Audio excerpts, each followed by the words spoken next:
Ya Allah, Ya Rahman, Ya Rahim, Engkau ampunilah dosa-dosa kami. Engkau rahmatilah diri kami, keluarga kami dan negara kami. Engkau lindungilah hamba-Mu yang kredit ini daripada segala musibah. Engkau jauhilah diri kami daripada penyakit yang berbahaya dan wabak yang mengancam nyawa. Engkau hindarilah kami daripada bala yang berat dan takdir yang buruk. Ya Allah, Ya Rahman, Ya Rahim, Engkau berilah kekuatan, kecekalan dan kesabaran kepada kami untuk menghadapi dugaan-Mu yang berat ini. Engkau tiupkanlah ketenangan dalam jiwa kami. Sesungguhnya setiap dugaan yang Engkau turunkan kepada kami, Ya Allah, tiadalah ia melainkan untuk meningkatkan ketakwaan dan keimanan kami kepadamu. Ya Allah, Ya Rahman, Ya Syafi, Engkau berilah kesembuhan kepada saudara-saudara kami yang dijangkiti wabak coronavirus, walau di mana saja mereka berada. Sesungguhnya tiada penyakit yang tidak dapat Engkau sembuhkan. Ya Allah, tiada mara bahaya yang tidak dapat Engkau jauhinya dari kami, Ya Allah. Kami bermohon kepadamu, Ya Allah, lindungilah kami, selamatkanlah kami, sejahterakanlah kami. Rabbana zalamna anfusana wa illam taghfir lana wa tarhamna lanakunanna minal khasirin. Rabbana atina fid dunya hasanah wa fil akhirati hasanah wa qina azabannar. Wa sallallahu ala sayyidina Muhammadin wa ala alihi wa sahbihi wa sallam. Walhamdulillahi rabbil alamin.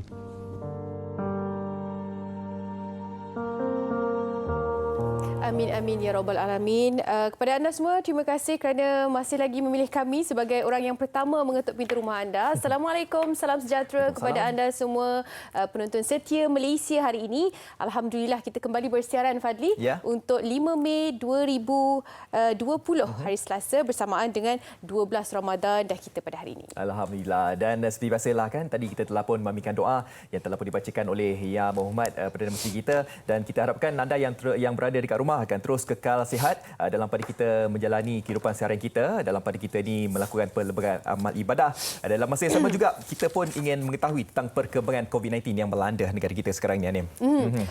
Hari ini merupakan hari kedua PKPB. Betul. Jadi kita melihat kepada hari pertama, alhamdulillah rata-rata rakyat Malaysia mematuhi segala yang disarankan, terutama sekali langkah-langkah keselamatan, dan juga walaupun terlalu banyak sangat yang dimuat naik berkaitan dengan berita-berita yang tidak sahih, ada yang tularkan kembali gambar-gambar lama, mengatakan dan mencetuskan panik dalam kalangan kita, mengatakan hari pertama ini tidak dipatuhi oleh rakyat Malaysia. Tapi apabila kita melihat semula apa yang keluar di buletin utama, terutama sekali sempat saya menyaksikan sebenarnya tidaklah sebegitu. Rakan wartawan pergi ke lokasi membawa tinjauan semasa, tidaklah sebegitu yang diwar-warakan di dalam media sosial yang dikatakan berita tidak sahih itu. Jadi inilah pentingnya kenapa televisyen masih lagi relevan untuk anda mendapatkan berita sahih, dan juga kenapa anda kena mendapatkan platform yang terbaik untuk mengetahui keadaan yang sebenar. Betul. Dan kalau kita perhatikan dekat media sosial, selain daripada gambar-gambar ataupun video-video yang mereka tularkan, dalam masa sama juga kita turut membaca komen di antara warganet di luar sana yang mengatakan bahawa adalah tidak wajar sebenarnya kerajaan membuat PKPB ini. Dan walaupun begitu, kita harus lihat juga dari segi ekonomi kita, Hanim, kan? Dan anda kata kalau kita tidak membuat PKPB ini, seperti mana saya nak petik kata daripada Menteri di Jabatan Perdana Menteri Kluster Ekonomi, Datuk Seri Mustafa Mohamed, kata anda kata kalau kita tidak membuat PKPB ini ataupun tidak membuat pembukaan beberapa sektor ekonomi, negara kita akan mundur ke belakang, mengundur ke belakang selama 4 tahun. Dan kalau kita perhatikan pendapatan per kapita negara kita sebelum ini $9,000 Amerika, dan kita mengharapkan bahawa kita terus mencapai $12,000 Amerika. Dan kita harapkan juga bahawa mereka di luar sana terus berwaspada ataupun mematuhi segala SOP-SOP yang telah pun dibuat. Dan kalau kita lihat pengangkutan awam telah pun mula dibuka, dan yang tular kata bahawa andai kata pengangkutan awam ini dibuka, contohnya seperti MRT, katanya berlaku kesesakan di dalam MRT dan sebagainya, bas awam dan sebagainya, tetapi penjarakan sosial tetap dilakukan ketika kita berada di dalam pengangkutan awam itu. Betul. Isu itu juga semalam telah pun dikembalikan tentang faktanya dalam buletin utama, mengatakan yang sebenarnya tidaklah sebegitu. Itu adalah gambar lama yang ditularkan kembali. Jadi kepada anda semua, tidak kiralah bagaimana ketat pun kawalan ataupun undang-undang yang dilakukan di Malaysia ini, tapi kalau tidak ada kawalan kendiri di mana anda tidak memastikan keselamatan diri anda sendiri, tak sayangkan nyawa sendiri, pastinya berlaku juga jangkitan COVID-19 ini. Tak kiralah ketat mana pun undang-undang. Tetapi sekarang ini alhamdulillah PKPB di mana syarat-syarat ataupun undang-undang telah pun dilonggarkan sedikit, kita hendaklah manfaatkannya. Betul. Kita hendaklah hargainya dengan cara menghormati dan juga bagaimana untuk kita memastikan langkah-langkah keselamatan dengan sifat bertanggungjawab diri sendiri. Dan bercerita berkenaan dengan PKPB juga ada di antara 8 negeri yang menangguhkan, dan ada juga PKPB ini yang telah pun diubah suai mengikut negeri masing-masing. Dalam pada kita ini sibuk bercerita berkenaan dengan COVID-19. Semalam, untuk pengetahuan kalian di luar sana, merupakan Hari Anggota Bomba Sedunia. Betul. 4 Mei merupakan tarikh yang dicatatkan sebagai Hari Bomba Sedunia. Jadi kita nak ucapkan selamat Hari Bomba kepada seluruh anggota maupun pegawai bomba. Kita ucapkan terima kasih banyak-banyak di atas jasa kalian yang tidak terhingga. Alhamdulillah, pastinya pelbagai tragedi yang dianggap sebagai satu cabaran dalam anggota dan juga pegawai bomba. Tapi hari ini semalam merupakan hari yang disambut dengan secara sungguh sederhana kerana PKPB masih lagi dijalankan. Betul, dan ini juga merupakan norma baru untuk anggota bomba. Kalau sebelum ini anggota bomba mungkin sinonim dengan memadamkan kebakaran, menolong mangsa kebakaran, kemalangan dan sebagainya. Tetapi untuk COVID-19 ini, tahniah juga dicakap kepada anggota barisan bomba di hadapan kerana menjadi frontliner yang membantu KKM dalam menguruskan perjalanan mereka dari luar negara dan juga melakukan disinfeksi dan juga sanitasi awam ketika berhadapan dengan COVID-19. Okey, Baik Anim, kita nak terus saja bacakan apa yang menarik di Dada Akhbar. Okey, dan saya nak mulakan dengan Harian Metro pada hari ini. Dan kalau kita lihat Harian Metro pada hari ini, untuk hari pertama PKPB ramai yang mengikuti SOP. Tinjauan menunjukkan masyarakat ambil langkah pencegahan diwajibkan oleh kerajaan Malaysia. Biarpun kerajaan memberikan kelonggaran untuk perniagaan beroperasi ketika Perintah Kawalan Pergerakan bersyarat PKPB, masyarakat dilihat kekal mematuhi prosedur operasi standard ataupun SOP. Lebih sebulan tidak beroperasi tidak menjadi alasan kepada peniaga untuk melanggar syarat ditetapkan dengan mengambil langkah pencegahan seperti dipinta pihak yang berwajib. Dan kalau kita perhatikan juga dekat sini, pusat membeli belah dan juga ada restoran-restoran yang sebenarnya mereka tidak buka sebenarnya, kan? Dan juga mereka kalau yang buka pun mereka memang mematuhi SOP-SOP yang telah pun dikeluarkan. Dan aliran trafik juga berjalan lancar di seluruh negara, dan tadi pun kita telah pun menyentuh berkenaan dengan tiada kesesakan di stesen MRT. Dan kalau kita lihat dekat sini, masyarakat dan negara kita Malaysia sebenarnya memang mengamalkan self regulation ataupun melakukan kawalan kediri untuk kita bersama-sama mencegah COVID-19. Baiklah, itu di Harian Metro. Kali ini kita tinjau pula paparan di Berita Harian. Halaman hadapan sekali, pekerja asing wajib jalani ujian saringan COVID-19. Ini berikutan dengan 2 hari berturut-turut peningkatan tentang kes COVID-19 terhadap pekerja asing yang bekerja di tapak pembinaan di Ampang. Kementerian Kerja Raya sudah menutup tapak pembinaan itu. Ini apa yang dikabarkan. Halaman 3 ada cerita lebih lanjut lagi tentang pekerja asing yang wajib jalani ujian saringan. Jadi sebagai langkah pencegahan, mesyuarat hari ini iaitu semalam bersetuju untuk mewajibkan semua pekerja warga asing di semua sektor, sama ada pembinaan, perkilangan, komersial, kedai makan dan sebagainya untuk menjalani saringan kesihatan atau swab test. Itu apa yang dikatakan dalam sidang media disiarkan secara langsung selepas mesyuarat khas menteri-menteri berkenaan Perintah Kawalan Pergerakan di Putrajaya semalam.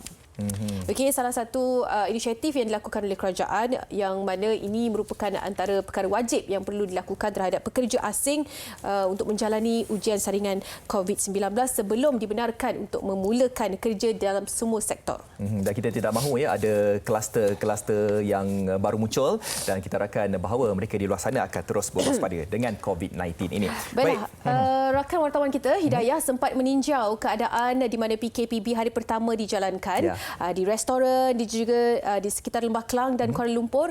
Berikutan dengan ada juga kompleks beli belah yang sempat ditinjau.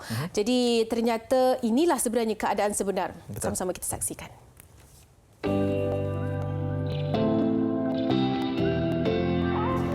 Mei 2020, hari ini merupakan hari pertama Perintah Kawalan Pergerakan Bersyarat telah dikuatkuasakan. Dan selepas ini saya akan membuat tinjauan di Ibu Negara untuk melihat keadaan dan situasi sebenar setelah perintah ini telah dilaksanakan.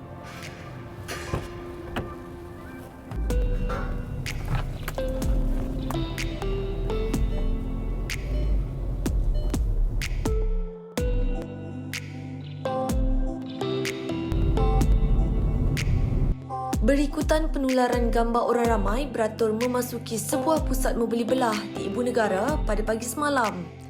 Kru MHI telah bergegas ke lokasi tersebut bagi mendapatkan gambaran sebenar mengenai situasi itu.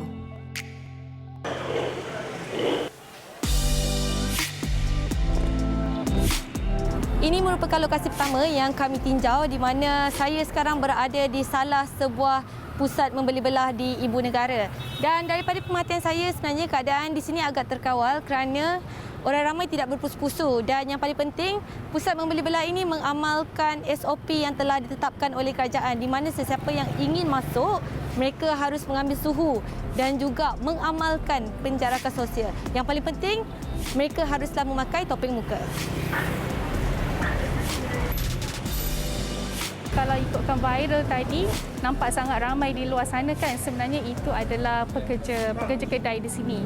Pelanggan dan juga tenan di sini mematuhi peraturan yang ditetapkan oleh kerajaan iaitu guideline PKPB, iaitu jarak sosial 1 meter. Dan pada masa yang sama, setiap kedai yang buka di sini, mereka akan benarkan beberapa orang sahaja di dalam kedai untuk memastikan jarak sosial 1 meter itu dipatuhi oleh setiap pelanggan dan juga tenants. Tinjauan yang bermula pada pukul 3 petang ini telah memperlihatkan penambahan kereta di jalan raya setelah 47 hari PKP dilaksanakan sejak 18 Mei lalu. Namun tiada kesesakan luar biasa yang dikesan.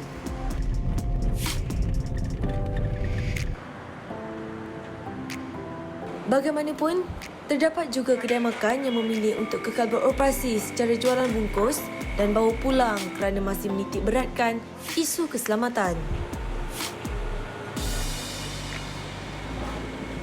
Orang awam macam terlampau excited nak keluar. Amat membimbangkan sebab bila kita tengok dekat pasar raya, dekat mana-mana semua dah memang ramai. Terlalu ramai orang yang berpusu-pusu nak pergi beli barang. Perlu berhati-hatilah kalau nak beli barang ke, jarak social distance kena amalkan, basuh tangan, hand rub, wash hand, apa semua kita kena kekalkan benda tu.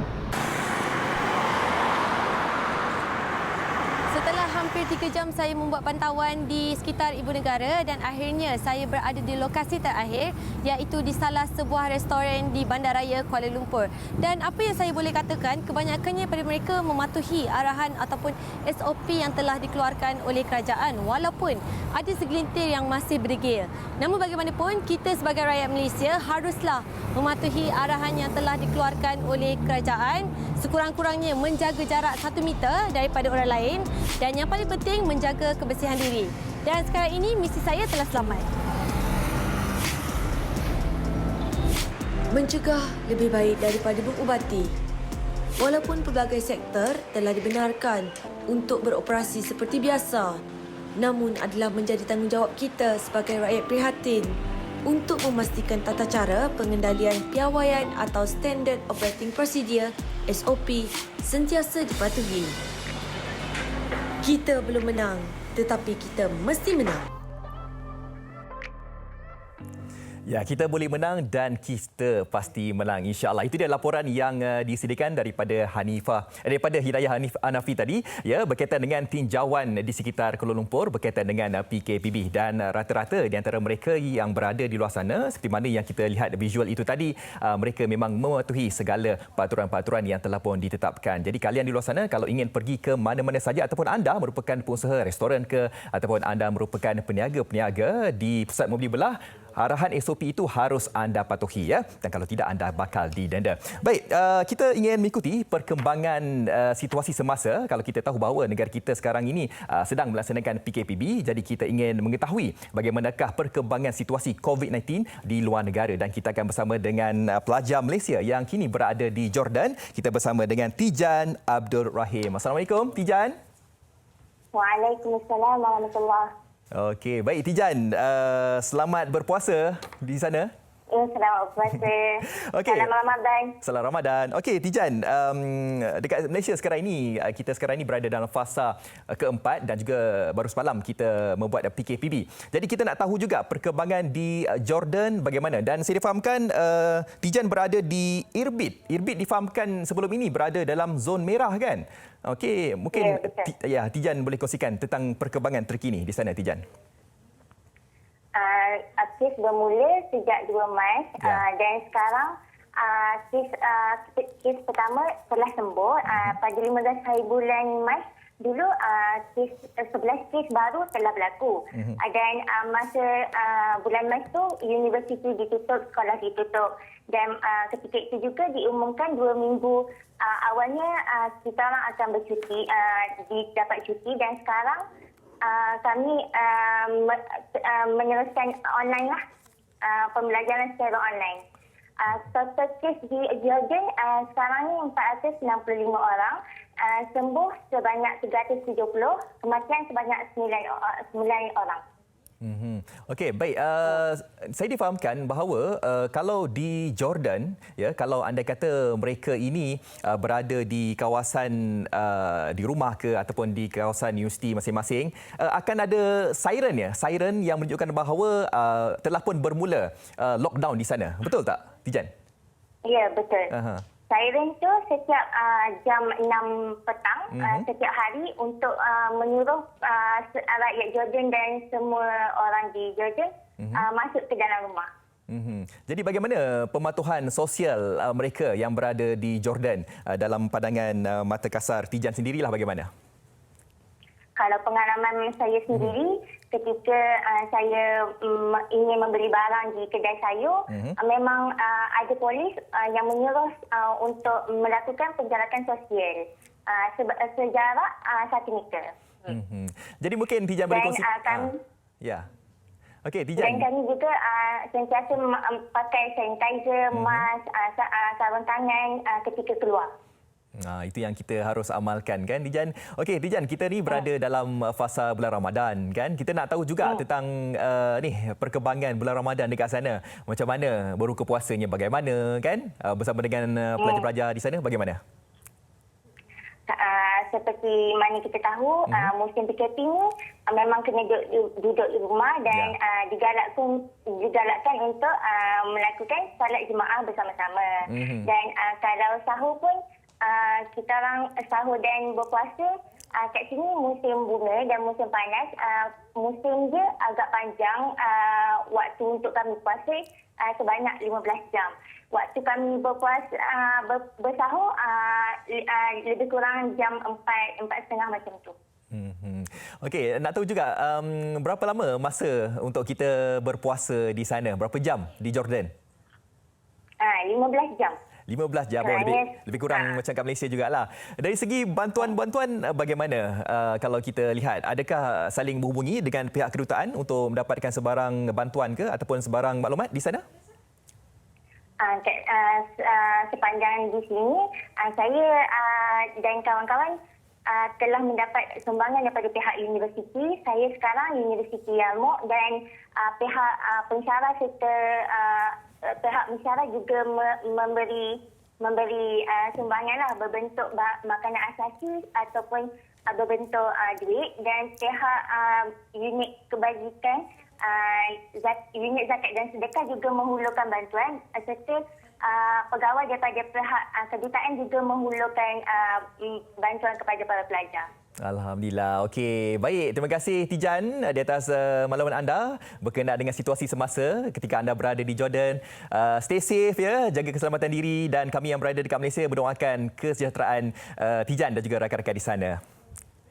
Terima kasih. Ya, sama-sama. Baik, itu dia tadi kita telah bersama dengan Tijan Abdul Rahim, pelajar tahun 4 di Universiti Yamok di Jordan, melaporkan kepada kita tentang perkembangan semasa di Jordan. Baik, untuk waktu ini kita nak berhenti berehat seketika. Banyak lagi pengisian yang menarik sepanjang Malaysia hari ini dan antaranya kita ingin kongsikan sebentar lagi pengalaman nikah sidang video. Kita berhenti berehat seketika.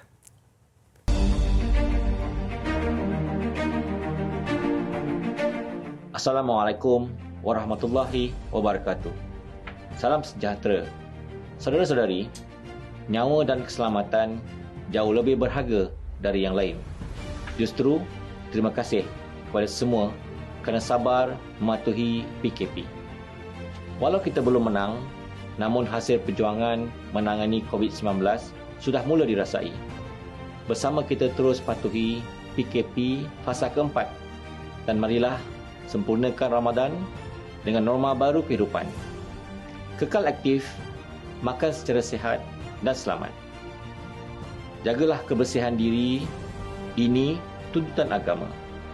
Kekalkan penjarakan sosial, duduk di rumah. Putuskan rantaian penularan COVID-19. Ini bukan pilihan, tapi satu kemestian. Moga Allah terus lindungi Malaysia yang kita cintai. Kita mesti menang.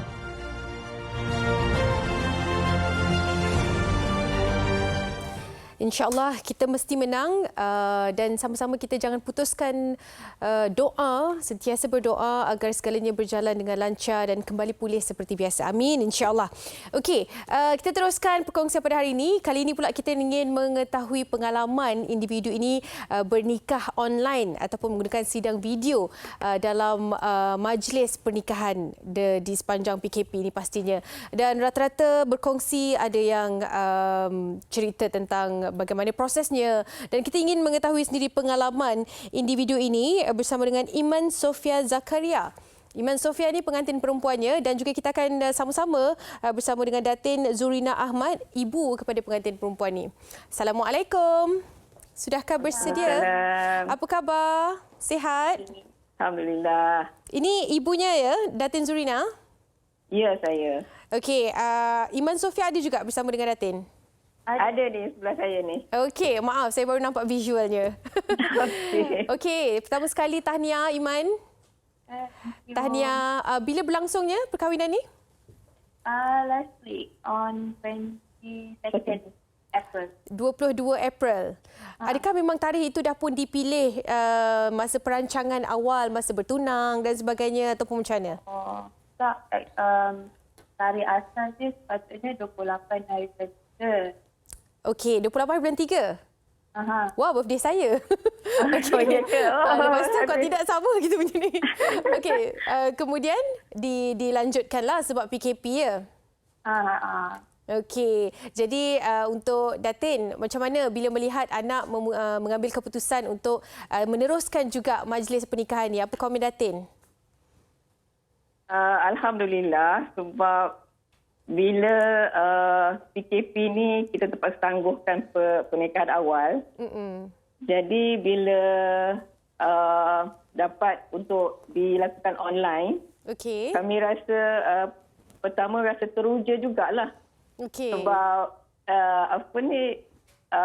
kita dapat satu cara baru yang kita selama ni kita tak tahu. Pernikahan ini boleh dijalankan secara jarak jauh. Betul kan? Kita tak pernah tahu perkara ini boleh terjadi kan? Yeah. Okey, kita dapat saksikan juga gambar-gambar yang dikongsikan. Pengantin lelakinya hanya dapat disaksikan dalam video sahaja. Ya. Okey, untuk Iman, macam mana proses dengan dokumentasinya, proses untuk mendapatkan kelayakan bernikah? Adakah susah ataupun perjalanannya biasa sahaja? Kongsikan. Untuk dapat keputusan nikah tu tak adalah susah sangat. Okey. Dah dapat keputusan awal masa bulan Januari kita tetapkan masa Januari. Januari dapat dah. Okey. And then, untuk borang yang saya pun daripada last year November dah jatuhkan. So bila ada PKP ni pernikahan tergantung tertangguh sekejap kan. So after Jais ada bagi pasangan yang dah dapat kebenaran dan tertangguh tu, Okey. Orang kasih saya untuk teruskan juga secara online. Okey, sebab kelayakan yang nak didapat tu mungkin adalah salah satu proses sahaja kan, tapi kita punya perasaan ni apabila tak dapat mengadakan majlis, maknanya macam adalah salah satu impian bagi setiap wanita untuk mengadakan majlis pada hari pernikahan dan sebagainya. Apa masa tu yang mendorong Iman kata yang tak apa, sidang video untuk majlis pernikahan ini adalah memadai? Tahu juga macam banyak perasaan yang datang macam tu. Bila tak cakap dah boleh buat online, kita just buat benda yang wajib je. As long benda yang wajib settle, then okay. Macam benda lain tu, later pun tak apalah. Datin, selepas ini mungkin akan mengadakan majlis lepas segalanya kembali pulih seperti biasa? Ya, insya-Allah, mudah-mudahan. Habis bagaimana dengan sambutan saudara mara? Apa komen-komen mereka? Ada tak yang minta tips ke? Apa ni tu? Dia orang semua rasa seronok juga, teruja juga. Sebab dia kata ini pengalaman baru. Jadi dia kata, yang kata tak apalah kami tengok dari rumah, pakai baju lawan-lawan kat rumah. Tengok sekali visual kan, cara mainnya. Okey, tahniah diucapkan. Terima kasih banyak-banyak Datin dan juga Iman bersama dengan kami di MSI. Kongsikan pengalaman anda berdua. Assalamualaikum. Jaga diri. Waalaikumsalam warahmatullahi wabarakatuh. Okey, itu dia Datin Zurina Ahmad, ibu pengantin perempuan, dan juga sebentar tadi kita dapat saksikan keceriaan pengantin perempuan Iman Sofia Zakaria. Alhamdulillah segalanya berjalan dengan lancar, dan juga didapati ada beberapa juga pasangan lain yang meneruskan majlis pernikahan secara online. Kita ucapkan tahniah dan semoga selepas ini dapat memeriahkan lagi majlis anda dengan mengadakan majlis yang sebenar, sanding dan sebagainya. Kita doakan segalanya kembali pulih, insya-Allah. Okey, itu dia perkongsian antara pasangan yang telah pun berkahwin di musim PKP ini. Salah satu yang sangat menarik, dan kali ini pula kita ingin kongsikan kepada anda. Seperti biasa, anda boleh dapatkan 30 hari langganan akhbar digital NSTP secara percuma sepanjang tempoh Perintah Kawalan Pergerakan sehingga 12 Mei 2020. Jadi untuk langganan senang sahaja, boleh layari www.nstp.com.my/mco. Okey, www.nstp.com.my/mco. Jadi tak perlu lagi nak keluar rumah, beli surat khabar dan sebagainya. Anda boleh dapatkan secara online, secara atas talian sahaja. Kita bagi free saja sampai 12 Mei ni. Baiklah, kita ingin rehat seketika. Kembali selepas ini, kita akan pula ke segmen Fikrah, kehidupan normal baharu berlandaskan Islam. Segalanya selepas ini di MSI.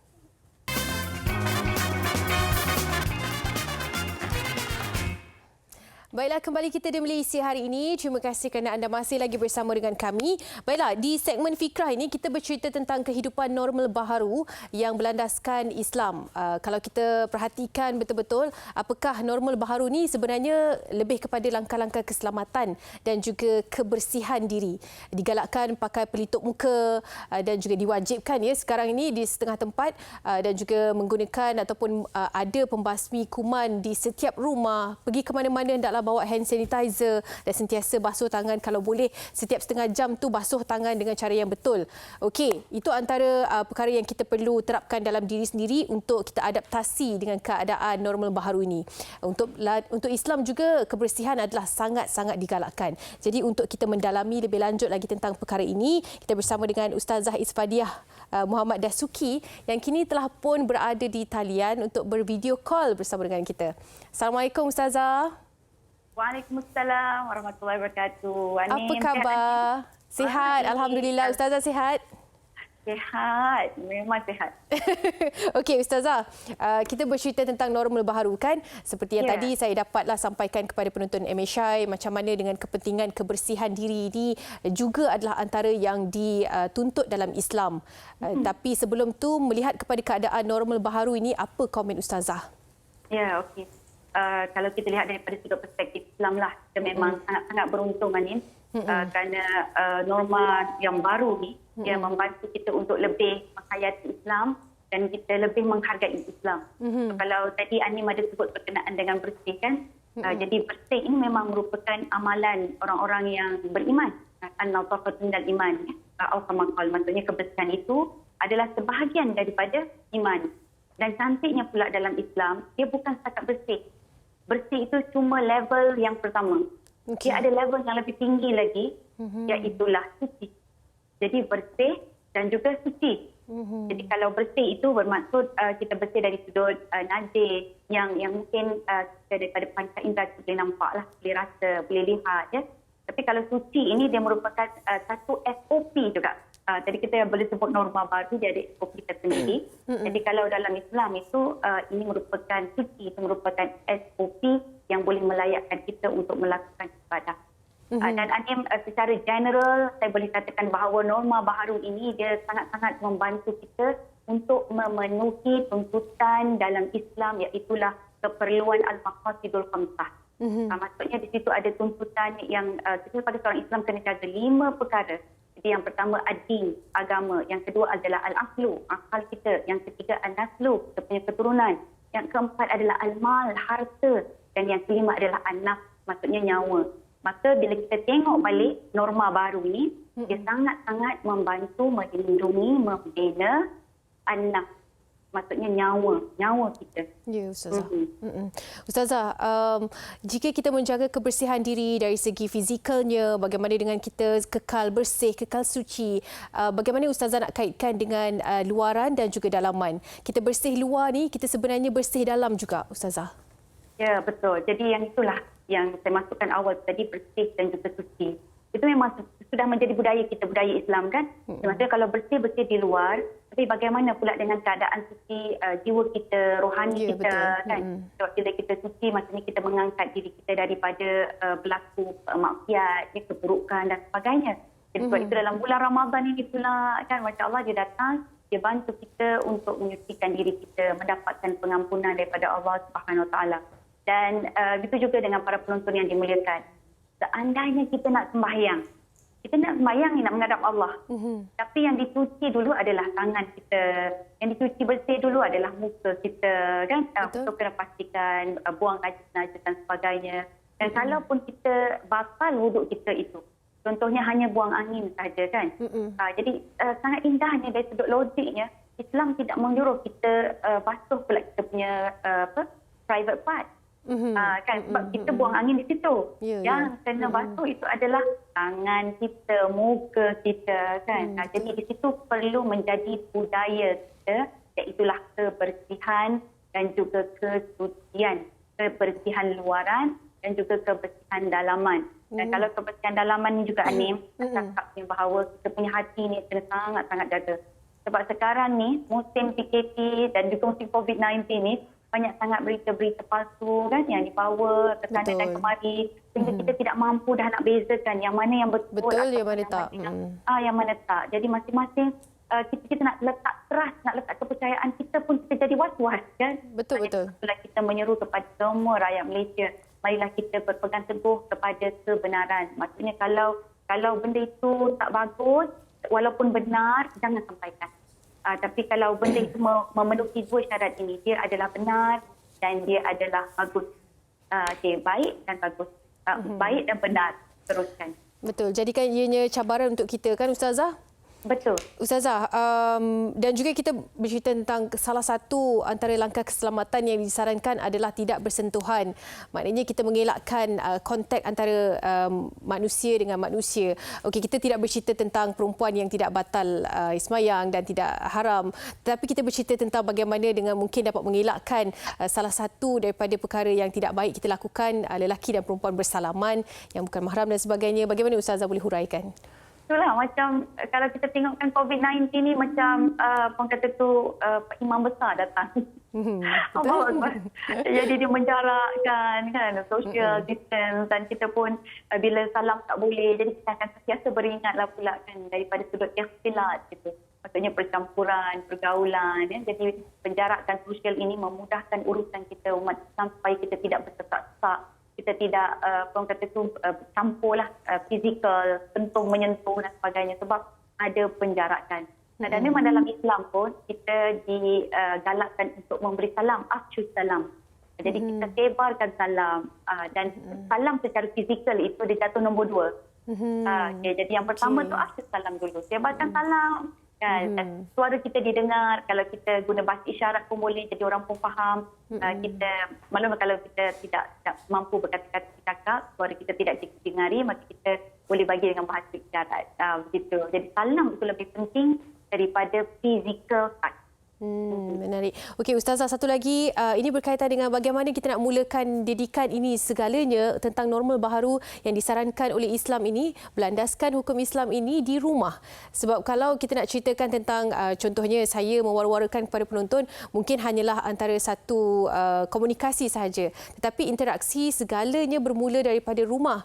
Jadi Ustazah mungkin antara yang boleh dikongsikan apa yang Ustazah lakukan ke, pengalaman Ustazah ataupun tips daripada Ustazah, bagaimana nak mulakan perkara ini di rumah? Baik, untuk saya secara peribadi di rumah lah, dan juga mungkin ini boleh merupakan panduan, menjadi panduan kepada sahabat penonton yang dikasihi, khususnya sahabat penonton MHR. Kita perlu jentik dalam jiwa diri kita, pasangan kita, anak-anak kita mencintai Islam. Dia menerima Islam. Dia mencintai dan rasa macam dia tak boleh hidup tanpa Islam. Jadi Islam ni kan adalah lifestyle. Islam adalah adin. Adin adalah nizamul hayat. Nizamul hayat maksudnya peraturan-peraturan hidup. Ataupun nak guna bahasa istilah COVID-19, Islam itu adalah SOP hidup kita. Dan kalau kita suka, kita sayang dengan Islam ini, maka kita akan patuh. Sama juga apabila kita mematuhi norma baharu ini, kita sayang diri kita. Kita tak nak diri kita sakit. Kita tak nak diri kita terlantar. Kita tak nak diri kita terkena jangkitan COVID-19 dan sebagainya. Dan juga kita tidak mahu menjangkiti orang lain. Sebab kerana kita memahaminya itu, maka kita akan patuh kepada norma baru. Kita mencintai diri kita, itu menyebabkan kita akan mematuhi segala yang yang ditentukan dalam SOP. Dan begitu juga dengan Islam. Jadi itulah dengan anak-anak kita didik mereka supaya mereka mencintai Islam, dan Islam itu adalah selamat dan keselamatan. Okey, Ustazah. Ustazah, untuk akhirnya ini boleh minta doa daripada Ustazah. Sama-sama kita aminkan penonton Malaysia hari ini dan juga kami di studio ni, boleh? Doa yang ringkas. Okey. Doa yang ringkas saja ya, berapa minit tu? Mungkin kita adalah 1 minit untuk doa itu, tidak ada masalah. Silakan Ustazah. Bismillahirrahmanirrahim. A'udzubillahi minasyaitonirrajim. Bismillahilladzi la yadurru ma'asmihi syai'un fil ardi wa la fis sama'i wa huwas samiul alim. Dengan nama-Mu ya Allah, kami sangat berlindung denganmu daripada segala kemudaratan yang berada di langit dan juga di bumi, kerana tidak akan datang mudarat itu melainkan hanya dengan izin-Mu. Lindungilah kami semua dan berikanlah kami waktu dan kesegaran dan juga kerahmatan kasih sayang-Mu kepada kami dan keberkatan dalam kehidupan kami. Amin ya rabbal alamin. Amin ya rabbal alamin. Terima kasih Ustazah. Ya, terima kasih banyak-banyak. InsyaAllah kalau ada masa kelapangan lagi, kami di MHI akan menghubungi Ustazah. Assalamualaikum, jaga diri. Waalaikumsalam. Ya, jaga diri kita. Okey, itu dia Ustazah Isfadiah Muhammad Dasuki. InsyaAllah harap-harapnya apa yang kita kongsikan pada hari ini menjadi manfaat kepada anda semua, menjadikan salah satu perkara yang boleh kita lakukan di rumah. Apa yang tips Ustazah saksikan, tampilkan sebentar tadi, mengatakan sebentar tadi, anda boleh saksikan siaran ulangan nanti di MHI FB Live untuk anda dapatkan semula intipati perbincangan sebentar tadi. Okey, kita rehat seketika. Selepas ini ada satu juga yang ingin dikongsikan tentang gerobok rezeki bagi anda yang memerlukan pekerjaan dan juga ingin memulakan perniagaan di musim PKP ini.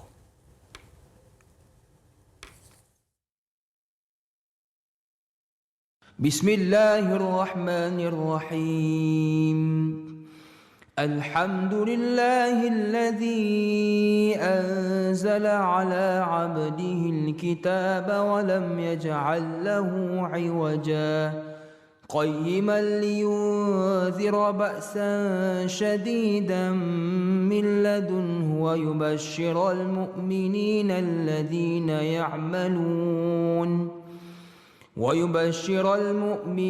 الذين يعملون الصالحات أن لهم أجرا حسنا ماكثين فيه أبدا وينذر الذين قالوا اتخذ الله ولدا ما لهم به من علم ولا لآبائهم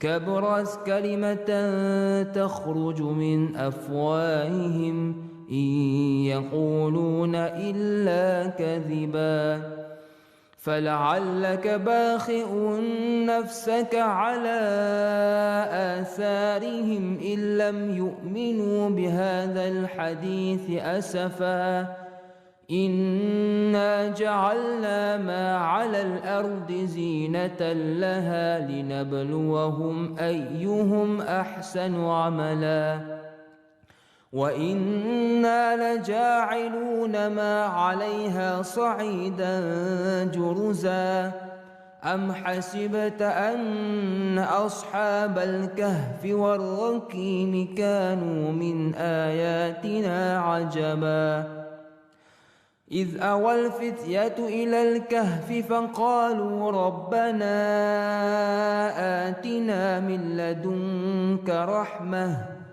وهيئ لنا من أمرنا رشدا صدق الله العظيم. Baik, itu dia surah Al-Kahfi. Jadi kalian di luar sana mungkin boleh menghafal surah ini. Boleh kita jadikan sebagai salah satu surah untuk kita melakukan solat tarawih di rumah pada malam nanti, insya-Allah. Amin. Okey, baik. Tatkala negara kita sedang dilanda wabak COVID-19, ramai yang terkesan, dan tahukah anda ataupun sedarkah kita semasa PKP dilaksanakan ada di antara ketua keluarga yang terjejas sumber pendapatannya. Tetapi atas inisiatif daripada Jawatankuasa Karya Masjid Ibnu Khaldun Taman Lavender Heights Senawang Seremban, mereka mengambil satu langkah bijak, mengambil satu inisiatif baru apabila mereka ini membuat satu program dinamakan sebagai Gerobok Rezeki bagi membantu meringankan beban yang ditanggung oleh mereka ini. Baik, kita bersama di talian video sekarang ini, kita bersama dengan Muhammad Asna Amin, pengerusi Karya Masjid Ibnu Khaldun Lavender Heights Seremban. Assalamualaikum Encik Asna. Assalamualaikum. Okey, baik Encik Asna, kita yang berada dekat sini mengucapkan tahniah, terima kasih ya di atas keprihatinan membantu keluarga yang memerlukan di sana. Jadi sebagai permulaannya mungkin boleh kongsikan bagaimanakah agaknya boleh tercetus idea untuk kita membuat gerobok rezeki ini. Silakan. Dia masa 23 Mac lebih kurang 3-4 hari selepas berlakunya PKP itu, saya berada di masjid lah untuk kawal selia masjid, untuk tutup masjid semualah diarahkan begitu kan. Jadi ada satu ahli karya saya datang. Jadi saya terdengar dia mengadu dengan saya punya bendahari. Dia mengadu katakan ada tak nasi, ada tak beras, telur untuk dimakan. Jadi saya sangat terkesan bila dengar telur, dia minta telur. Jadi telur tu berapa sen dia bagi kita kan. Kemudian dia minta sadir, jadi saya sangat terkesan. Masa itulah tercetus idea saya untuk melancarkan gerobok rezeki secara besar-besaran. Alhamdulillah lah kan, sebab apa, lain orang lain nasibnya kan, tetapi andai kata mereka ini berada dalam situasi yang memerlukan, memang mereka ini wajib dibantu kan. Jadi sepanjang tempoh untuk gerobok rezeki ini telah pun diberikan kepada mereka yang berada dekat sana, sudah berapa ramaikah keluarga yang telah pun dibantu? Oh, Masya Allah. Kita telah melancar lebih kurang 40 hari. 2 hari lepas, genap 40 hari kita lancarkan gerobok rezeki ni. Lebih 7,000 buah keluarga telah kita sampaikan bantuan. Jadi kalau kita ambil 7,000 buah keluarga ni, minimum dia suami isteri anak seorang cukup lah kan. Lebih kurang 21,000. Alhamdulillah. Bantuan ni kita telah dapat agih-agihkan kepada mereka yang sangat-sangat memerlukan ketika PKP ni. Dan sudah pastinya dana yang telah pun diberikan itu pun saya rasa nilainya itu pun agak tinggi juga kan. Jadi bercerita berkenaan dengan dana ini, bagaimanakah untuk pihak masjid sendiri mendapatkan pelbagai dana itu sendiri? Ya, bila kita lancarkan gerobok rezeki ni, saya ni amatur je, saya rakam video saya pun blast dekat grup WhatsApp semua, grup WhatsApp yang saya tahu. Kemudian ada tim-tim media ni yang bantu tolong dia datang. Jadi bila dia lancarkan guna hebat media ni, kemudian kita pun rakam, kita tunjukkan video, kita tunjuk kepada jemaah-jemaah karya kita yang program kita ni kita dapat duit kita sebarkan. Jadi duit masuk tu macam air lah. Jadi saya anggarkan lebih kurang 300,000 dah habis untuk 7,000 buah keluarga. Betul, saya pun ada lihat juga video-video yang telah pun dirakamkan dekat sana. Pihak masjid bersama dengan Kariah Jawatankuasa sebenarnya merakamkan video di sana. Sebab apa? Sebab menunjukkan bahawa dana-dana yang mereka salurkan itu diberikan kepada pihak yang betul lah kan? Ya, benar.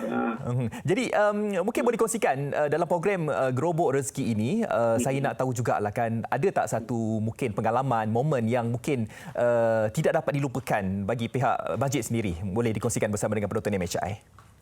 Sepanjang kita lancarkan program ini, perkara yang paling kita tak boleh lupakan bila satu orang datang tempat kita gerobok kita, dia menangis sebab kemudian dia minta, dia kata dia tak susu untuk anak dia. Jadi kita rakyat Malaysia, kita tak pernah hadapi situasi di mana keputusan susu untuk bagi anak. Kita tak pernah hadapi keputusan beras kat rumah. Jadi ketika PKP ni, dia sangat terkesan lah. Bukan satu orang, dua orang yang menangis apabila dapat bantuan daripada Masjid Lavender ni. Ramai. Jadi saya rasa ini satu pengalaman yang sangat-sangat beri kesan kepada kita. Dan saya nasihatkan kepada semualah rakyat Malaysia, make sure selepas ni kita tak tahu apa akan terjadi di masa hadapan. Kita kena simpan, kita kena buat simpanan. Betul. Jangan pakai habis duit kita, beli kereta, beli apa semua kan. Ya, kita memang tidak jangka kan situasi ini melanda negara kita Malaysia, dan kita harus bersiap sedia dalam apa sahaja yang telah pun kita tempuhi sekarang ini. Baik, Encik Asna, saya difahamkan juga bantuan-bantuan yang diberikan kepada mereka yang berada dekat sana diberikan juga kepada warga asing, ya, Indonesia, Rohingya. Okey. Okay, warga asing ni kita dapat laporan lah, ada orang datang mengadu. Mereka ni dia tak ada kenderaan, jadi dia tak ada keluarga di dalam Malaysia ni. Jadi kami dapat aduan beberapa rumah kongsi yang keputusan makanan. Mereka majikan dia pun tak ada duit untuk bayar. Semuanya kena stop. Jadi mereka nak keluar kenderaan tak ada, duit pun tak ada. Jadi kami ambil inisiatif, kami kumpulkan beberapa orang sukarela, 3-4 kereta. Setiap hari kita akan hantar 50 pack bantuan keluarga kepada warga asing. Ini kami cari ke mana-mana, kita pergi hantar. Jadi ini sebab apa kita buat begini. Ada juga yang katakan janganlah anak kera disusukan. Jadi tapi saya kata kita pun ada rakyat Malaysia yang terperangkap di negara luar. Kalau mereka dilayan di sana, tidak diberi bantuan, jadi kita harap kita bantu rakyat-rakyat di luar, warga negara asing di Malaysia. Kita harap kita punya rakyat Malaysia dibantulah di negara luar. Begitulah harapan kami sebenarnya. Ya, betul. Kita ni sesama manusia sama sahaja kan, serumpun, sejagat dan sebagainya. Dan kita dapat lihat juga pemberian sumbangan itu tidak berbelah bagi. Bukan saja untuk negara kita kan, tetapi untuk warga asing juga. Kalau kita lihat ya, kita ni berada dalam bulan Ramadan. Dari segi sumbangan itu bagaimana? Sebab kita ni bulan Ramadan ini sudah pastinya melakukan pelbagai amal ibadah tu pahalanya dilipat kali gandakan. Jadi bagaimana perbezaannya sebelum dan juga semasa Ramadan ini? Sebelum Ramadan ni kita hanya bagi pack bantuan lah tanpa juadah berbuka. Kemudian bila saya lancarkan program semasa bulan Ramadan, kita tambah RM1,000 setiap hari untuk siapa-siapa yang datang mengambil barang bantuan kita bagi sekali juadah berbuka puasa. Jadi bila saya lancarkan program, sekejap saja RM30,000, RM40,000 masuk untuk sama-sama kita bagi mereka yang kesusahan ni juadah berbuka puasa. Janganlah kita berbuka puasa sedap-sedap, ada orang di sana di luar mereka buka puasa dengan air putih saja. Jadi alhamdulillah bulan puasa ni memang banyak bantuan masuk. Alhamdulillah kan. Saya nak tanya juga dari segi golongan sasaran. Sudah pastinya golongan sasaran ini diberikan kepada mereka yang memerlukan, mereka yang berada di sekitar Senawang kan. Jadi bagaimanakah sumbangan ini diberikan kepada mereka yang berada di kawasan berdekatan atau bagaimana? Pada mulanya kita punya sasaran cuma ahli karyah kita sebab kita masjid kan. Jadi ahli karyah kita dalam 3-4 ribu orang saja. Jadi ahli karyah kita memang kita dalam 1 minggu dah selesai dah. Tiba-tiba seluruh Senawang banyak daripada kalangan Senawang, banyak Senawang semua datang mohon. Jadi kita buat mohon online, lebih kurang 1,000 permohonan. Dalam masa 2-3 hari ada 1,000 permohonan sekitar Seremban, bukan saja Senawang. Masya-Allah. Masya-Allah. Tapi kita cubalah fulfill dengan semua. Alhamdulillah lah, sokongan orang ramai, kita dapat fulfill dengan semua permintaan-permintaan mereka. Alhamdulillah. Dan saya pasti mereka yang sedang menonton siaran kita pada pagi ini di Malaysia hari ini, mungkin mereka rasa macam rasanya mereka ingin memohon bantuan daripada pihak gerobok ini sendiri. Jadi apakah klasifikasinya? Ada syarat-syarat yang tertentu ke untuk mereka mendapatkan bantuan ini? kita syarat utama kita mereka yang tak dapat keluar bekerja lah. Itu syarat pertama. Kemudian kita ada 3 syarat lagi. 3 syarat yang paling utama sekali, mereka dah habis duit simpanan. Kadang-kadang kita pun kecewa juga. Yang datang kita tengok bawa kereta besar tu. Kita tu. Kenapa bawa kereta? Tapi ada juga yang bawa Grab tapi dah tak dapat nak sambung pendapatan dia sebab dah masuk 2 bulan ya, hampir 2 bulan tak buat kerja. Jadi kita tick lah the box tu. Kalau ada harta tu kita tak utamakan lah. Kita kena jual lah segala-gala. Ya, betul kan. Dan saran kita mereka yang dah keputusan habis. Ya. Dan tak elok lah kan. Yang mana mungkin mereka berkemampuan kan sepatutnya diberikan dahululah kepada mereka yang tidak mampu kan. Kadang-kadang ada yang pencen, saya bekerja pencen kita tahu dia ada income. Betul. Ini bukan sasaran kita. Ya. Okey, dan sudah pastinya mereka di luar sana tu yang ingin mendapatkan bantuan-bantuan, mereka nak tahu juga waktu tempoh masa itu, adakah program ini diteruskan sehingga tamat PKP ke ataupun ada waktu-waktu yang tertentu untuk kita tutup operasi untuk gerobok rezeki ini? Kita rasa Ramadan ni terakhirlah. Kalau PKP ni dia masih lagi berlanjutan selepas Syawal ni, kita dah tak mampu lah kan. Saya rasa program kita ni kita dah mesyuarat. Saya rasa dalam seminggu sebelum raya kita akan tutup. Jadi seminggu sebelum raya akan tutup lah kan. Tetapi kita mungkin tak tahu juga kan, mungkin ada perbincangan bersama dengan Karya Masjid, mungkin kita akan melakukan mungkin sumbangan Aidilfitri pula mungkin lah kan. Kalau kerajaan umumkan dia sekat lagi, maksudnya tak boleh sektor ekonomi masih lagi tidak boleh dilancarkan, dibuat lagi, kita terpaksalah kita minta lah rayuan orang ramai, kita teruskan lagi PKP, kita teruskan lagi kita punya program gerobok ni.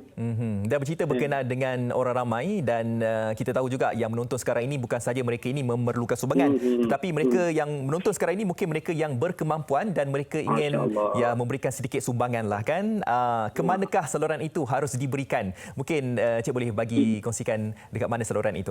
Kita saluran ni kita memang tak bagi langsung masuk akaun individu. Ada ramai juga akaun nak masuk akaun individu, saya tak benarkan. Dia mesti masuk ke akaun masjid. Sebab masjid ni ada 3 orang dia punya yang akan tengok akaun tu kan. Jadi teluslah, tidak ada ringki-pengki dekat situ. Ya, betul. Jadi boleh masuk ke akaun Masjid Karya Anggun Khaldun. Saya pun tak hafal dia nombor akaun, tapi boleh buka FFP saya lah, MD dah asal kat situ banyak nombor akaun kalau betul-betul kita nak bagikan. Dan kita pun tahu bulan Ramadan ni adalah bulan yang paling rahmat Allah mencurah-curah turun, dan siapa yang bersedekah ketika bulan Ramadan ni pahala dia beribu-ribu kali ganda. Betul. Jadi kita alu-alukanlah siapa-siapa yang ada sedikit kelebihan. Kita tak minta banyak pun. Kalau seorang bagi RM10 kan, dah berapa dah kita dapat kan. Macam tu lah. InsyaAllah, amin. Dan kami yang berada dekat sini berdoakan semoga usaha yang telah pun diberikan diberkati, dan semoga dimurahkanlah rezeki kepada mereka yang terus membantu mereka yang memerlukan. Terima kasih ya diucapkan kepada Cik Muhammad Asna Amin. Terima kasih. Selamat berpuasa. Okey, itu dia Encik Muhammad Asna Amin, pengerusi Karya Masjid Ibnu Khaldun, Lavender Heights, Seremban. Jadi itulah dia, di kesempatan ini saya pun nak war-warakan kepada anda semua. Andai kata kalau kita ni memerlukan sebarang bantuan, boleh menghubungi pihak masjid, ataupun nak memberikan sumbangan pun boleh menghubungi pihak masjid. Okey, baik, ada war-war yang saya nak kongsikan kepada kalian di luar sana, iaitu peraduan Nestle gaji seumur hidup. Wow, ini kalau menang ni memang tersenyum ni. Okey, adakah anda salah seorang pemenang bertuah peraduan Nestle gaji seumur hidup? Jika bukan, apa tunggu lagi? Anda masih berpeluang untuk menang gaji seumur hidup lagi kerana peraduan Nestle gaji seumur hidup telah pun dilanjutkan sampai 31 Mei 2020. Sertailah sekarang dengan membeli produk-produk Nestle seperti Milo, Maggi dan Nescafe bernilai RM15 sahaja dalam satu resit. Hantarkan gambar resit bersama-sama nama penuh, nombor MyCard beserta jawapan dalam peraduan melalui WhatsApp, dan jangan lepaskan peluang untuk anda penuhi impian dan sertai sekarang. Dan kalau kita lihat dekat sini, kalau anda ingin mendapatkan maklumat lanjut, terus saja ke dearnestle.com.my/gaji seumur hidup. Dan seperti mana saya war-warkan tadi, ianya telah pun dilanjutkan sehingga 31 Mei 2020. Baik, kita nak berhenti berehat seketika. Sekembalinya nanti, ini pengisian menarik ni. Kalau kita tengok dekat Facebook, ramai juga yang membuat pelbagai video-video live Facebook, dan antaranya mereka yang menjual alat mainan. Nak tahu siapa dia? Terus kekal bersama dengan kami di Malaysia Hari Ini.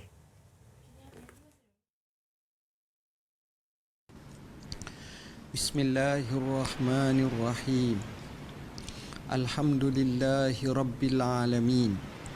Wassalatu wassalamu ala asyrafil anbiya'i wal mursalin wa ala alihi wa sahbihi ajma'in. اللهم يا حي يا قيوم يا ذا الجلال والإكرام يا أكرم الأكرمين ويا أرحم الراحمين اللهم يا الله برحمتك نستغيث ومن عذابك نستجير أصلح لنا شأننا كله ولا تكلنا إلى أنفسنا طرفة عين ولا أقل من ذلك اللهم إنا نعوذ بك من جهد البلاء ودرك الشقاء وسوء القضاء وشماتة الأعداء اللهم إنا نعوذ بك يا الله نعوذ بك يا الله من زوال نعمتك وتحول عافيتك وفجاءة نقمتك وجميع سخطك اللهم يا الله يا رحمن يا رحيم يا ذا الجلال والإكرام نسألك العفو والعافية نسألك يا الله سلامة في الدين وعافية في الجسد وزيادة في العلم وبركة في الرزق وتوبة قبل الموت ورحمة عند الموت ومغفرة بعد الموت اللهم يا الله يا رحمن يا رحيم يا ذا الجلال والإكرام نعوذ بكلمات الله التامات من شر ما خلق اللهم إنا نعوذ بك من البرص ومن الجنون ومن الجذام ومن سيء الأسقام اللهم يا الله يا رحمن يا رحيم يا ذا الجلال والإكرام يا قاضي الحاجات ادفع عنا البلاء والوباء يا الله يا الله يا الله اللهم ربنا آتنا في الدنيا حسنة وفي الآخرة حسنة وقنا عذاب النار وأدخلنا الجنة مع الأبرار يا عزيز يا غفار يا رب العالمين وصلى الله على سيدنا محمد وعلى آله وصحبه وسلم والحمد لله رب العالمين.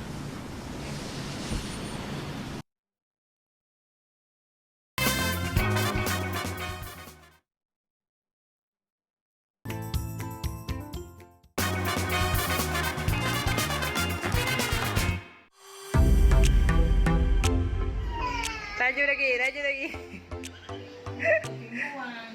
Oh, terror lelaki.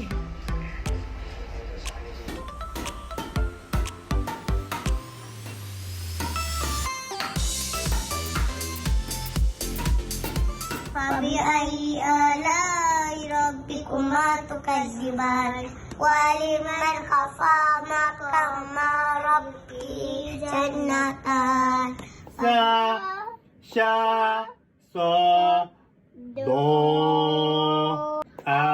abata saja.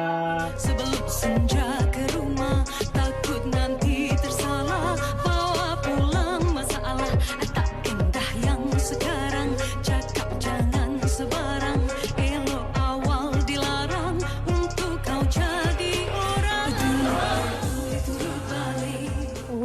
Sementara sempat anda kongsikan video-video menarik, aktiviti-aktiviti menarik kan? Kongsikan kepada kami sebab lepas ni semua dah sibuk. Semua sibuk. Semua dah kembali kehidupan, bekerja dan sebagainya. Mungkin kita akan rindukan momen-momen ini. Betul. Dan kalau kita tengok sebenarnya rakyat Malaysia ni memang kreatif kan? Betul, kalau sangat kreatif. Lagi-lagi musim PKP. Betul, musim PKP ni memang banyaklah sebenarnya. Kreatif tu ada dalam badan kita, tetapi mungkin kita tidak tunjuk kreativiti kita itu. Tapi fasa PKP ni kita tunjuk semua. Macam Anim lah kan? Kalau tengok Instastory dia baca Al-Quran, dia belajar tajwid. Sama, bagus. Alhamdulillah lah dalam masa sama. Bolehlah sekadar yang mampu. Betul. Kalau penonton yang tengok story tu, kita dapat pahala, apatah lagi Anim kan? InsyaAllah. InsyaAllah, amin. Okey, dan hari ini pula kita nak kongsikan kepada anda, kepada mereka yang mungkin inginkan, tak tahu nak beli mainan atas talian kan, kat mana yang sebenarnya. Okey, salah satu ni, individu ni dia sebenarnya jual mainan kanak-kanak secara atas talian. Betul. Okey, kita nak bervideo call juga bersama dengan dia, nak tahu bagaimana caranya. Kalau ada yang berminat nak beli, jom sama-sama kita dapatkan bagaimana cara nak beli. Kini berada di talian Muhammad Helmi Yahya. Ya, saya. Apa khabar? Assalamualaikum. Selamat berpuasa. Waalaikumsalam. Okey, alhamdulillah. Kalau kita tengok dekat belakang tu penuh tu dengan mainan-mainan yang mungkin Itulah. Saya dah aim dah yang mana? Yang mana? Nak suka mana? Tu yang macam beg kecil tu. Okey, sebelum PKP ini berniaga di mana, Helmi? Boleh kongsikan? Saya berniaga di Pasar Malam sekitar Petaling Jaya dengan Kuala Lumpur. Oh, okey. Di Taman Medan, Pantai Dalam. Banyak juga tempat lah kan? Maknanya awak akan ikut hari dan masa tertentu lah. Akan mobile lah. Dia ikut Pasar Malam kan dia seminggu sekali satu tempat. Ya. So dia ikut hari dia lah. Jadi kalau sebelum ni berniaga di Pasar Malam tu tak ada online? Tak ada atas talian? Tak. Ada cuba-cuba juga online tapi tak serius lah. Okey, kalau kita tengok kalau berniaga di Pasar Malam ada hari-hari yang tertentu. Tapi ketika PKP ni ada dekat rumah buat live Facebook menjual mainan ini setiap hari ke atau bagaimana? Setiap hari tapi selang 3 hari macam kita dah last 3 hari sehari tu kita cuti sebab kita nak susun stok balik check apa tu customer apa semua. Okey. Yang mana dah dapat atau belum dapat. Jadi macam mana sambutan setakat ini, Helmi? Setakat ini alhamdulillah sambutan sangat baik lah. Tak sangka. Alhamdulillah. Tapi sekarang ni musim parcels ataupun barangan sampai lambat kan? Betul. Ada dapat komplain ke daripada customer ataupun macam mana anda menyelesaikan masalah tu?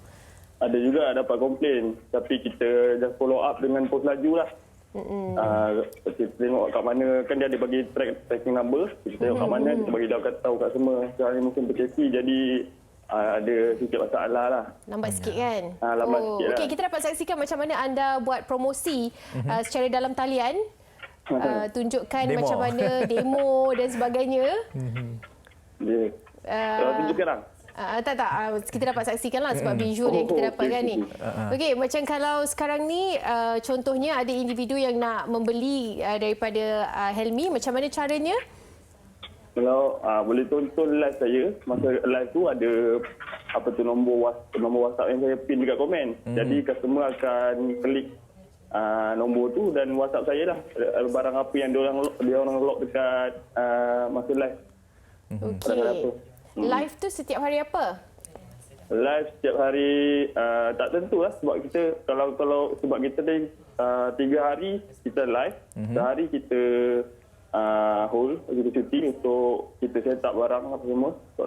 Oh, maknanya setiap hari lah ada live. Buat setiap waktunya malam lah selepas tarawih. Malam. Kita buat dalam pukul 10 sampai pukul 12 macam tu. Itu memang waktu tu orang senang kan. Memang waktu orang memang tengah tengok Facebook lah waktu tu kan. Betul. Orang nak tidur. Okey, kongsikan FB ataupun platform live tadi, boleh kongsikan.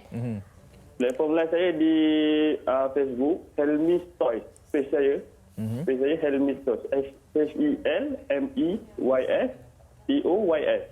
Boleh like page tu. Nanti saya akan share live kat situ lah. Baik Helmi, kalau kita perhatikan ya, mainan-mainan di belakang tu terlalu banyak sekali dan mungkinlah antara mainan-mainan yang ada dekat belakang tu mungkin datang dari luar negara kan. Dan sudah pasti kepada mereka yang mungkin membeli barangan mainan itu, ada di antara kita ni yang terlalu macam obses, takutlah kan. Takutlah contohnya mainan ini ada COVID ke kan, kita takut benda-benda macam tu. Ada segelintir keluarga yang takut macam tu. Jadi bagaimana Helmi untuk menidakkan tentang perkara itu? Macam mana dari segi sanitasi ke pembersihan bagaimana? Bagi sanitasi ada juga customer tanya. Saya cakap ada certain stok yang sampai memang sebelum waktu COVID ni breakout. Stok yang ada kat Malaysia sekarang ni memang sebelum waktu COVID breakout lah. So saya kalau yang mana yang baru-baru sekarang ni pun belum ada sampai lagi. Jadi stok sedia ada yang kat dalam Malaysia ni memang sebelum COVID lah. Saya cakap macam tu lah dengan customer. Okey, kita nak tengok juga mainan yang paling laris yang terjual di musim PKP ni. Yang asyik kena restock je. Apa dia? Restock je. Sekejap tunjuk. Tunjuk. Yang ni di belakang saya. Penguin ni. Mana? Penguin tu. Okey. Ni kotak dia. Okey, itu macam mana? Ini memang laris lah. Berapa ringgit tu? Ini dalam RM35 je sebab besar dia. Kalau yang kecil sikit RM25. RM35 tak termasuk harga penghantaran? Tak termasuk postage? Tak termasuk harga penghantaran. Okey. Jadi itu adalah harga PKP ni lah? Betul-betul. Termasuk harga promosi lah tu. Masa zaman saya kalau beli banyak adalah promosi. Ada promosinya. Saya rasa tu yang Barbie kat belakang tu macam pusing-pusing. Yang pakai gaun tu pusing-pusing tu. Itu awak mainan apa? Gasing. Box chair nama dia. Apa? Saya. Music box. Music box. Box chair lain ya. Box chair tu lain. Okay. Music box. Tak, saya dulu zaman-zaman saya ni apa nama yang macam ada pistol, ada gari. Ada jual lagi? Masih ada lagi? Itu ada juga. Tapi untuk live ni saya tak masuklah barang tu. Itu dekat Pasar Malam saya masuk. Dia bentuk papan ya. Jadi kita nak post tu aku rosak. Jadi kalau mereka yang nak membeli ada tak di mana kawasannya? Sekitar-sekitar yang boleh COD ni hantar ni. Kalau COD saya kawasan Taman Medan. DJ. Taman Medan, Taman Dato' Harun. Sekitar tu sajalah ya. Kawasan situ saya akan COD lah. Tak kena charge pun kalau kawasan Taman Medan. Okey. Cuma sekarang ni macam Helmi dengan supplier tak ada masalah untuk dapatkan stok? Setakat ni tak ada masalah lah. Okeylah. Setakat ni kita masa sebelum PKPB ni kita online je lah. Kita ambil stok pun pakai lama. Kita tak keluar sendiri. Dia ambil stok. Ya, Helmi, secara peribadi Helmi boleh gambarkan tak kepada kami yang berada dekat sini dari segi pendapatannya? Adakah memang betul-betul terjejas pendapatannya semasa kita berada dalam fasa PKP ini atau Facebook ini sebenarnya boleh menjadi bantu pendapatan yang lebih sikit atau bagaimana? Okey, mula-mula hari tu memang terjejas lah. Ya. Saya pun buntu, tak tahu nak buat apa. So kawan saya saja live ni, alhamdulillah setakat ni ada pendapatan. Walaupun baru permulaan ada pendapatan lah. Kita macam ada alternatif lah daripada sebab kita tak boleh nak mula kat pasar malam kan, kita tak boleh nak niaga pasar malam. So niaga kat live FB ni satu alternatif yang bagus lah. Dan mungkin selepas ni boleh berniaga terus dekat Facebook kan. Pasar malam juga kan, tetapi kalau ada masa tu boleh berniaga dekat Facebook juga mungkin. InsyaAllah. Terima kasih Helmi. Semoga perniagaan terus maju, insyaAllah budi murahkan rezeki. Ya. Okey, Assalamualaikum, bye-bye. Waalaikumsalam. Okey, kepada anda kalau mungkin dah berminat nanti boleh pergi ke FB yang diwar-warakan sebentar tadi. Helmi Toys betul. Nanti akan ada FB Live yang diletakkan, yang dilakukan oleh Helmi sendiri. Boleh di situ mengetahui harga dan sebagainya. Betul. Juga nanti ada kongsikan nombor. Sama-sama kita bantu mereka saya nak tolong sekarang lah. Okey, nombor telefon diingat. Okey, tulis ataupun kalau ada handphone tu type 017-2922-452. Sama-sama kita membantu mereka yang memerlukan, insya-Allah. Okey, Anim. Kita tahu bahawa tadi kita dah lihat ya kepada mungkin peniaga yang mungkin sebelum ini berniaga dekat pasar malam. Dalam PKP ini mereka boleh berniaga juga tetapi dalam talian Facebook dan sebagainya. Tetapi dari segi makanan pun begitu juga kan, tak dapat berniaga dekat permis perniagaan, dekat gerai sebagainya, mereka juga boleh berniaga dalam talian. Contohnya yang menjadi favorite kalau berbuka puasa apa dia? Murtabak. Ya, betul. Saya memang murtabak daging. Saya campur. Saya murtabak daging special. Okey. Okey, kita akan bersama dengan Raja Murtabak. Nama dia punya murtabak tu Raja Murtabak. Jadi kalau search atau cari dengan carian Raja Murtabak tu, keluarlah dia punya murtabak ni. Saya pasti memang murtabak dia ni yang tebal dan mempunyai isi yang cerita pagi-pagi ni. Tak elok kan? Jangan. Okey, kejap lagi kita akan bersama untuk mengetahui bagaimana mereka menjalankan perniagaan Raja Murtabak selepas ini di MSI.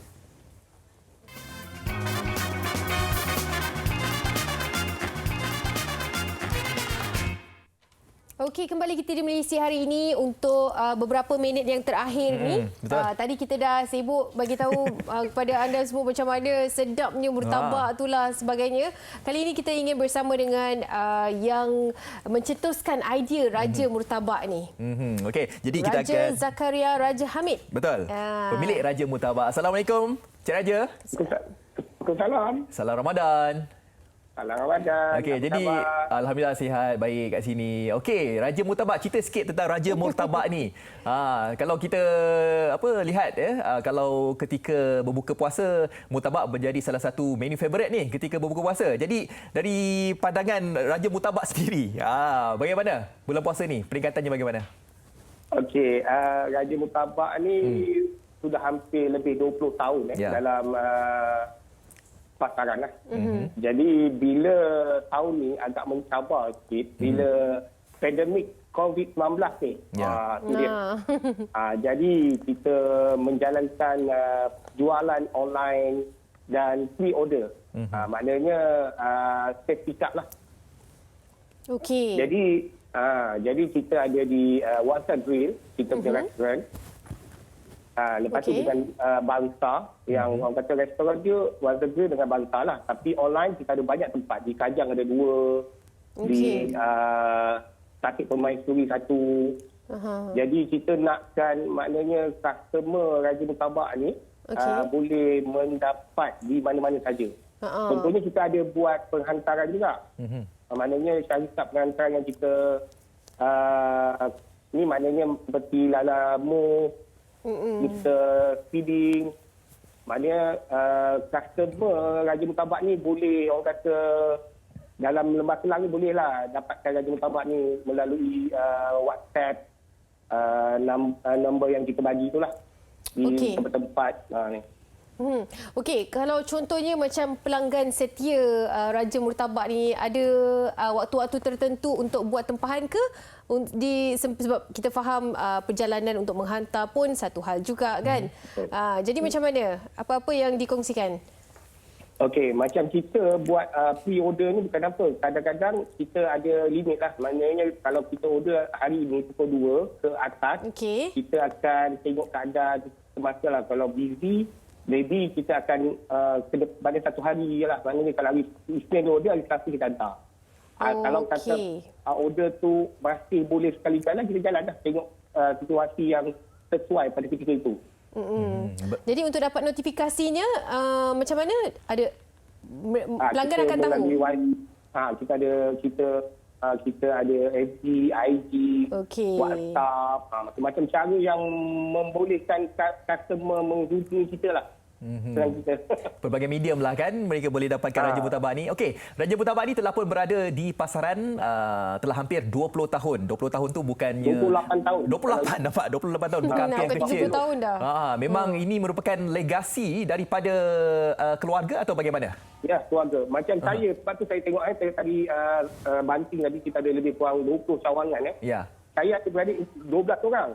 8 yang mencerburi dalam bidang maknanya bulan puasa je 8 orang saya punya orang kata adik-beradik. Jadi Kajang, Ampang, orang kata di Merata, Lembah Kelang lah. Kita buka cawangan tanpa ada mana-mana franchise. Family lah kita. Maknanya franchise pun dalam kalangan family sendirilah ni. Ya, betul. Betul. Kita nak jaga kualiti tu. Sebab tu macam saya bertanggungjawab untuk orang kata mengekalkan rasa. Sebab tu Raja Murtabak ni lain pada yang lain sebab kita macam ayam yang daging tu kita tabur.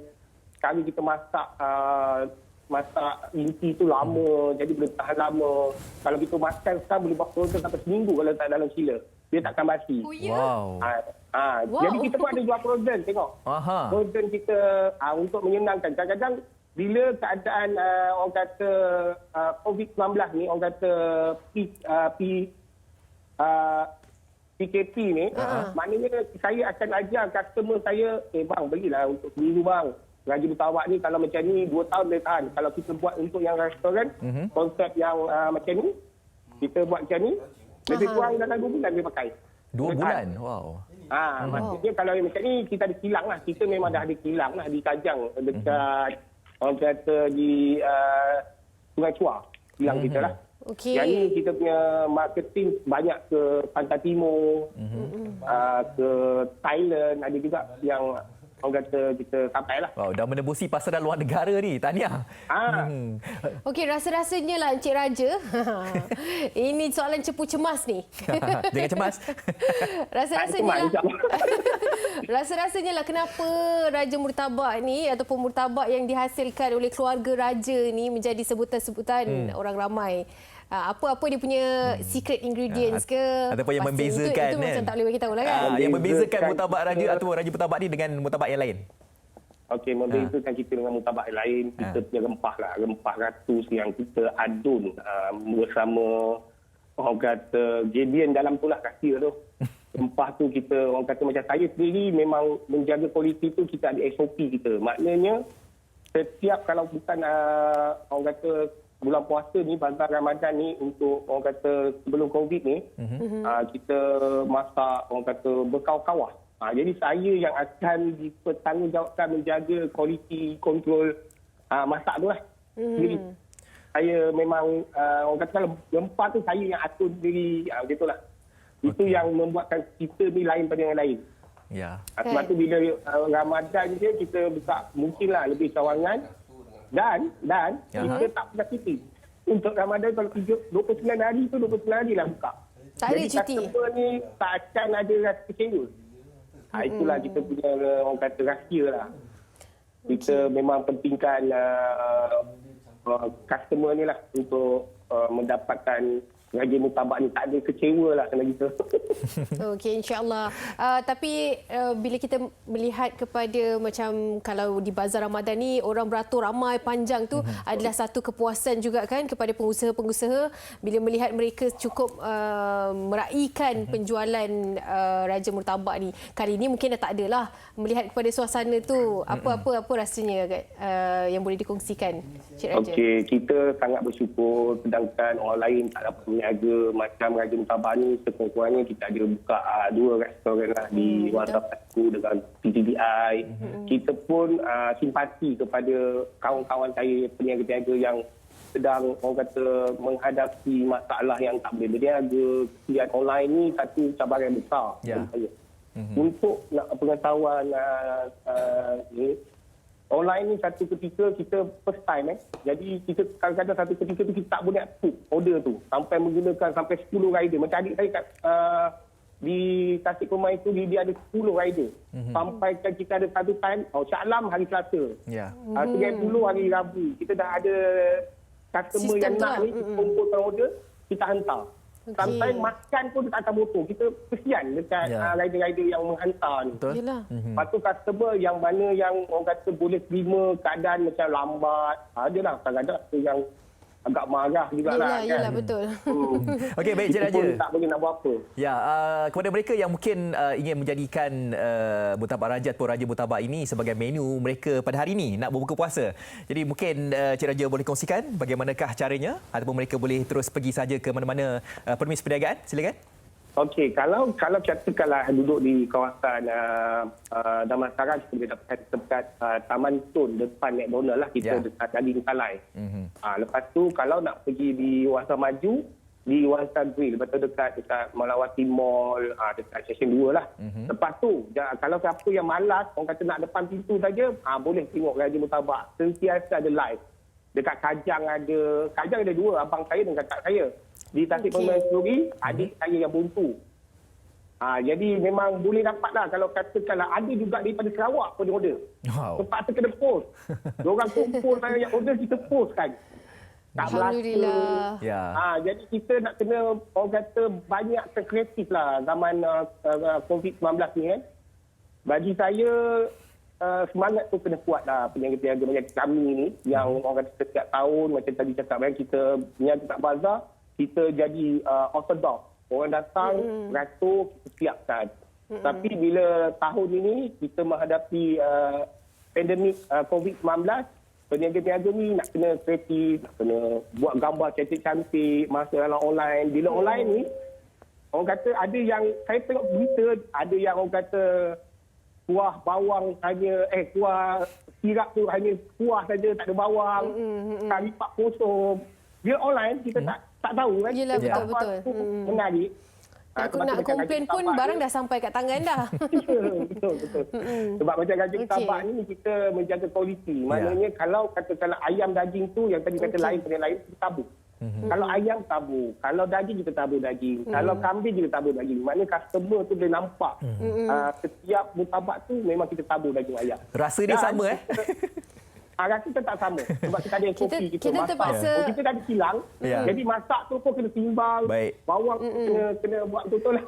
Ya. Cik Raja, kita silakan. Restoran kita dekat Wangsa Grill kan. Di luar dekat Wangsa Grill tu agak mahal tau. Wangsa Grill ni memang kalau kita agresif lah mahal. Lepas tu maknanya harga kita sama dengan bazar. Kita nak meraihkan customer saya. InsyaAllah. Lepas tu menu di restoran yang terbaru sekarang ni steak. Hello Stick. Tapi agak mahal lah tu untuk yang mampu milik lah. Tapi rasa dia tak best lah. Baik, kalau cerita pasal makanan ni sebenarnya memang tak akan habis. Okey, kita terpaksa tamatkan sebab kita dah bunyi-bunyi dah ni pun. Okey, tak apa. Kita doakan semoga Encik Raja. perniagaan maju insya-Allah. Penerbit, Saudah. Terima kasih lah. Okey, terima kasih. Assalamualaikum.